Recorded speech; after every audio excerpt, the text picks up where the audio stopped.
Hello दोस्तों, स्वागत है आप सभी का। कल के वीडियो में हमने स्पेसिफिकली चर्चा की थी सेवंथ हाउस सैटर्न को लेकर। आज एक प्रैक्टिकल एग्जांपल से इसको समझने की कोशिश करते हैं, क्योंकि वैवाहिक जीवन को भी समझना है, इसलिए D9 नवमांश कुंडली की भी सहायता लेंगे। जब किसी भी हाउस को रीड करना हो तो सबसे पहले उस हाउस की कंडीशन और साथ साथ उस पर प्रभाव करने वाले ग्रहों की चर्चा की जाती है। तो यहाँ पे हमारा पहला टारगेट जो होगा वो होगा सेवंथ हाउस। मैंने कल के वीडियो में जिस तरीके से बताया था, अब उसको समझिए। कई बार भाव के ऊपर दूसरी जगह बैठे हुए ग्रहों का भी कोई ना कोई प्रभाव आवश्यक रूप से काम करता है, इसको समझना होगा। कल मैंने आपसे कहा था 2, 4 और 11 यहाँ पे बैठा हुआ ग्रह प्राइमरी इंटरवेंशन देता है। जैसे कि हम बात कर रहे हैं सेवंथ हाउस की, तो एट्थ हाउस में कोई ग्रह नहीं बैठा। इसका मतलब है यहाँ पे डायरेक्ट इंटरवेंशन किसी ग्रह की नहीं आएगी, इवन दो एट्थ हाउस की इंटरवेंशन आएगी। इसके बाद यहाँ से 4 घर आगे जाएं तो शुक्र और बुध बैठे हैं और 10th हाउस है, उसका कहीं ना कहीं इंटरवेंशन जो है वो हमें देखने को मिलेगा हमारे मैरिज लाइफ के अंदर। ये जो चीज़ अभी बता रहा हूँ ये ऑलमोस्ट सबके साथ होती है, ठीक है। सेकंड के बाद होता है आपका फोर्थ के बाद हम बात करते हैं 11th। तो 11th जो होगा वो होता है संतान भाव, ठीक है। ये 3 चीजें हैं जो कि सभी की मैरिज में डायरेक्ट इंटरवेंशन दिखाती हैं। पहला, जब हम इसको देख रहे हैं पार्टनर, तो ये पार्टनर के यहाँ की फैमिली। दूसरा, यहाँ से यहाँ देखेंगे तो चौथा है, और कहीं ना कहीं एक तरीके से प्रोफेशनल स्टेटस है जो मैरिज को इफेक्ट करता है। और साथ ही साथ 11th जो है, जो कि 5th हाउस बनता है, वो है चाइल्ड। ये 3 फैक्टर्स मैरिज के ऊपर इफेक्ट नेचुरली सभी के लिए करते हैं। अब यहाँ पर इसको अपोज करने की कंडीशन क्या होती है कि अगर कोई ग्रह, मान लीजिए इससे 12th हाउस में बैठा है, यहाँ कोई ग्रह बैठा होता तो यहाँ वाले बैठे हुए ग्रह को अपोज कर रहा होता। पहली कंडीशन, यहाँ पे ना तो ग्रह बैठा है इंटरवेंशन के लिए, इसलिए काउंटर इंटरवेंशन में भी कोई ग्रह की आवश्यकता नहीं है। इसके बाद 4 नंबर की अगर भाव में कोई ग्रह हो रहा है किसी भी भाव से, तो उससे 10वें में बैठा हुआ जो ग्रह है वो उसका अपोजिशन करेगा। तो यहाँ पे इससे चौथे में तो 2 ग्रह बैठे हैं, लेकिन इससे 10वें में कोई ग्रह नहीं बैठा, इसलिए शुक्र और बुध जो प्रभाव करेंगे उसको कोई भी काउंटर नहीं करेगा। इसी तरीके से यहाँ से प्रभाव जो था वो था 11th हाउस का, तो इसको काउंटर कौन करेगा? वो करेगा मंगल, ठीक। तो अब ये समझ के चलिए, इस 7th हाउस के ऊपर जो प्रभाव है, ग्रहों के प्रभाव अगर मैं गिनाना शुरू करूं प्राइमरीली, तो कौन से हैं? एक तो है शनि का, एक राहु का, एक केतु का। इसके साथ साथ शुक्र, बुध और मंगल के प्रभाव भी कार्य करेंगे, जिसमें से शुक्र और बुध प्रयास करेंगे कि चीजों को थोड़ा सा मेंटेन करा जाए। एक प्रकार से वो किस प्रकार की अर्गला है, वो सपोर्ट करने के लिए देख सकते हैं, क्योंकि शुक्र के मित्र हैं।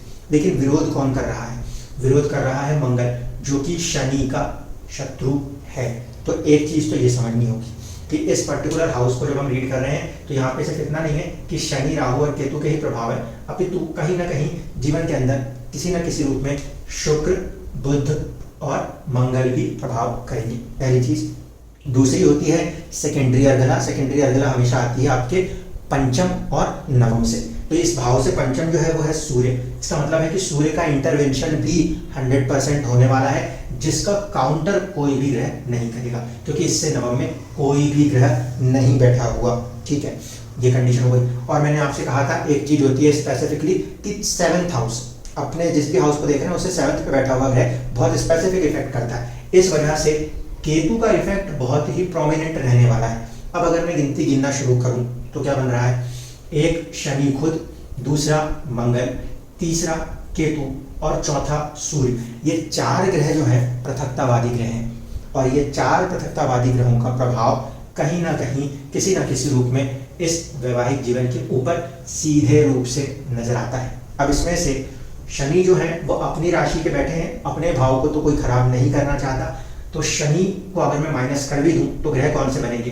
राहु, मंगल, सूर्य और केतु। राहु, केतु और मंगल ये तीनों ही हार्डकोर सेपरेटिस्ट प्लैनेट माने जाते हैं। सूर्य जो है वो भी पृथकतावाद के लिए जाने जाते हैं।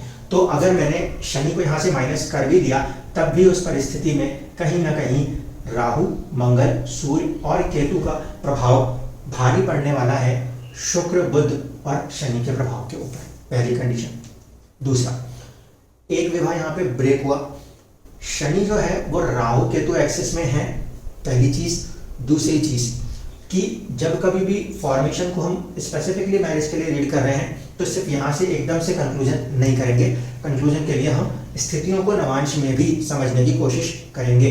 कई बार ऐसा होता है कि आपको 7th हाउस में ग्रह मिलेंगे लेकिन उसके बावजूद भी मैरिज लाइफ में प्रॉब्लम्स देखने को ना मिले, तो इसीलिए सिर्फ इस बात से जजमेंट को नहीं कर सकते कि हाँ यहाँ पे ये प्रभाव है इस कारण से एकदम ब्रेक ही होगा। इसको पहले नवांश के अंदर शिफ्ट करते हैं और समझने की कोशिश करते हैं। देखिए नवांश में भी फिर वही रूल लगाना शुरू करते हैं। यहाँ पे इस हाउस के ऊपर इंटरवेंशन किन किन की आएगी? इंटरवेंशन आएगी यहाँ से सेकंड जो कि अभी भी खाली है, ठीक है, ये खाली पड़ा हुआ है, कोई इंटरवेंशन यहाँ से नहीं आ रही, ये खाली है, इंटरवेंशन यहाँ से भी नहीं हो रही। यहाँ से फोर्थ ये इंटरवीन करेंगे और बलवान सूर्य इंटरवीन करेगा जिसे कोई भी अपोज नहीं करता, ठीक। इसी तरीके से यहाँ से राहु की इंटरवेंशन है जिसे कि मर्क्यूरी रोकने की कोशिश करेगा, ठीक। इसके बाद यहाँ पे केतु की इंटरवेंशन है जिसे यहाँ पे गुरु और चंद्रमा रोकने की कोशिश करेंगे। ये तो मोटी मोटी चीजें हुई।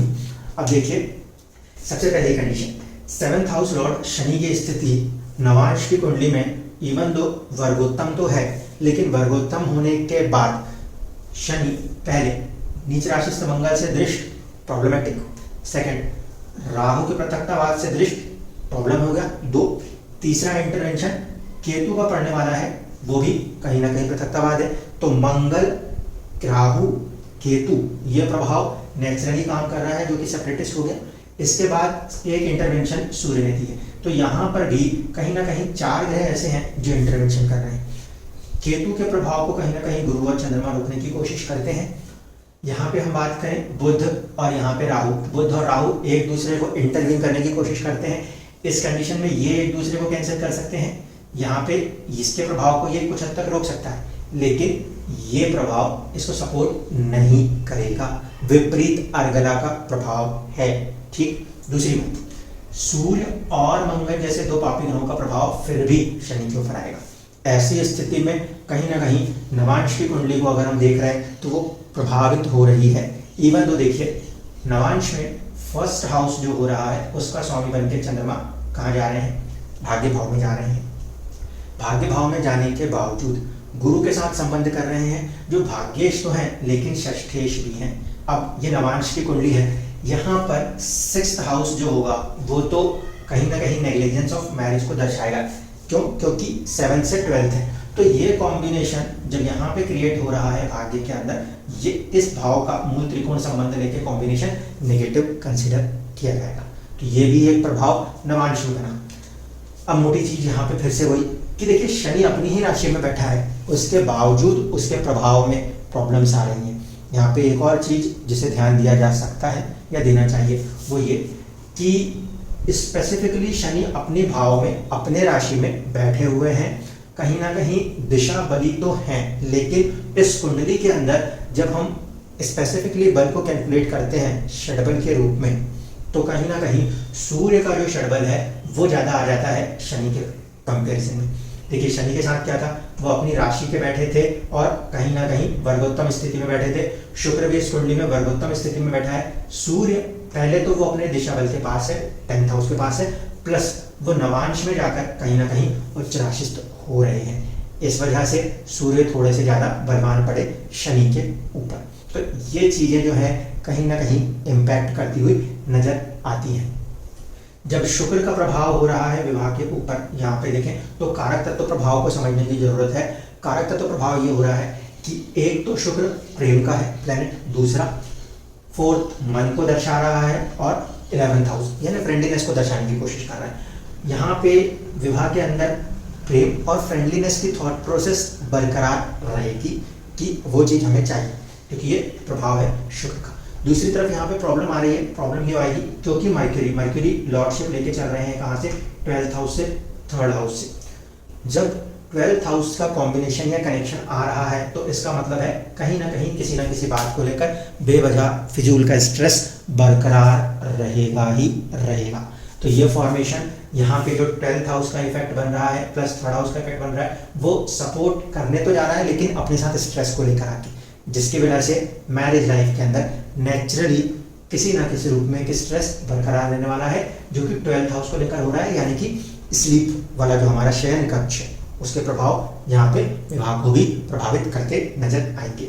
इसी तरीके से शनि खुद में एक ड्राई प्लैनेट माना जाता है। जब शनि वहां पे ड्राई प्लैनेट के रूप में बैठे हुए हैं, राशि भी उनकी खुद की है, इस स्थिति में शनि जब बैठे हैं तो इस बात की ओर ज्यादा इशारा करते हैं कि व्यक्ति को अपने जीवन के अंदर कहीं ना कहीं मासेस से, भीड़ से, बहुत सारे लोगों के साथ जुड़ के जो प्लेसेस है वहां पे कर्म करना है, पहली चीज। दूसरी चीज, क्योंकि शनि के ऊपर बहुत ही स्ट्रॉन्ग इफेक्ट केतु का है। केतु क्या है? केतु है डिटैचमेंट।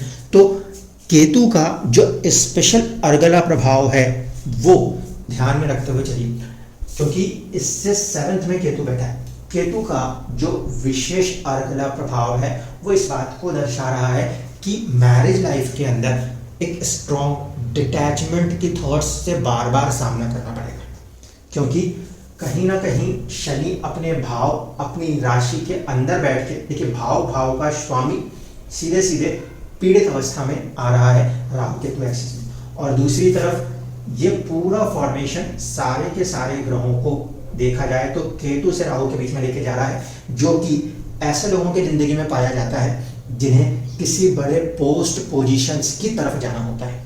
क्योंकि जब हम बात करते हैं एक प्रकार से काल सर्प, तो हम कहते हैं राहु से केतु के बीच में ग्रह होने चाहिए। यहाँ पे ज्यादातर ग्रहों का फॉर्मेशन केतु से राहु के मध्य हो रहा है और मोस्ट ऑफ द प्लैनेट्स जो हैं वो 1st से लेकर 7th के बीच में इस एक्सिस में आ रहे हैं, जो कि 12th, 11th, 10th, 9th को ले रही है। इस कंडीशन के कारण इस चार्ट के अंदर कितनी बार भी मैरिजेस हो जाए कोई प्रॉब्लम नहीं। चीज बिल्कुल क्लियर है कि मैरिज लाइफ के अंदर एक सॉर्ट ऑफ ड्राइनेस को मेंटेन रख के पूरा फोकस किस तरफ जाने वाला है, पूरा फोकस जो डाइवर्ट होगा वो जाएगा स्टेटस को बिल्डअप करने के लिए।